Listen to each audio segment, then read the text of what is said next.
most common example of conservation of momentum applications is involving collisions. There are four basic types of collisions that we are going to look at.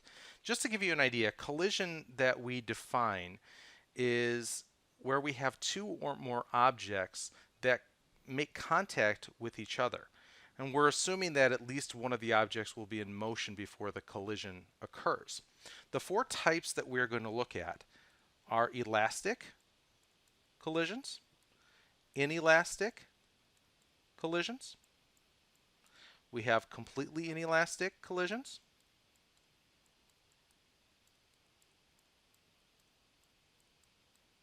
and the last one is an explosion.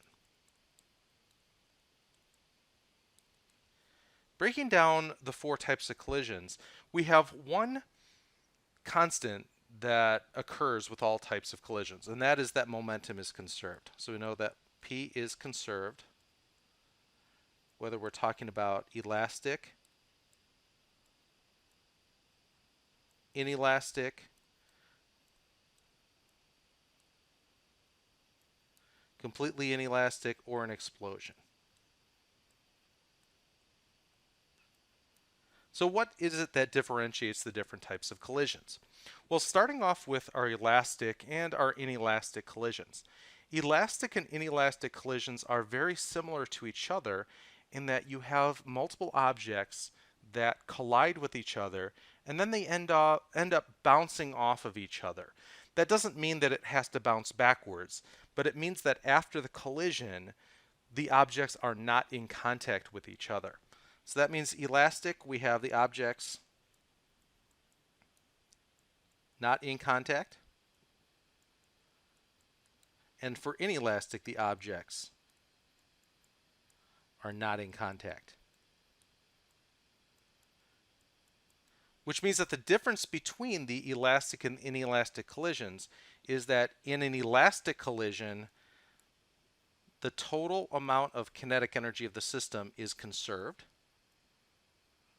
while in an inelastic collision, the total amount of kinetic energy in the system is not conserved.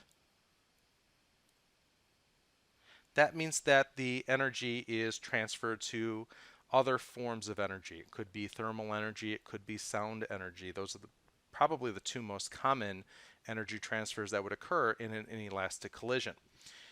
In a completely inelastic collision, the objects stick together.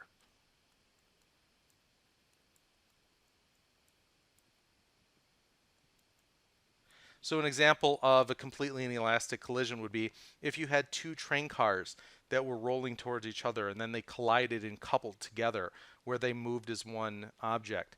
Another example would be where you took a piece of clay. If you took a piece of clay and just threw it at the floor, the clay and the floor would stick together, forming one larger object, and that would be an inelastic, I should say completely inelastic collision as well.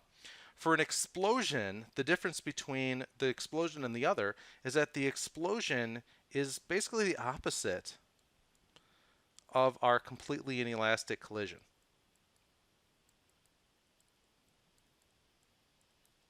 And that is that the objects start together